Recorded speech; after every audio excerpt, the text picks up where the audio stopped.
Hey there, welcome back to our channel. In this video, we're going to show you how to turn off professional mode on Facebook on Android. Professional mode is a setting on Facebook that allows you to showcase your professional experience and skills on your profile.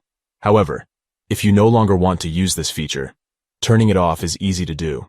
First, you'll need to go to your Facebook profile by tapping on your profile picture or name in the top left corner of the screen. Once you're on your profile, click or tap the menu button. This is the 3 horizontal lines in the top right corner of the screen. From there, click or tap Turn off professional mode.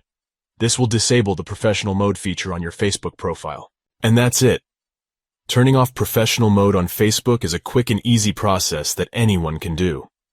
Whether you no longer want to showcase your professional experience or just want a simpler profile, these steps will help you do it in just a few taps. Thanks for watching, and don't forget to like and subscribe for more helpful tech tips and tutorials. See you in the next video.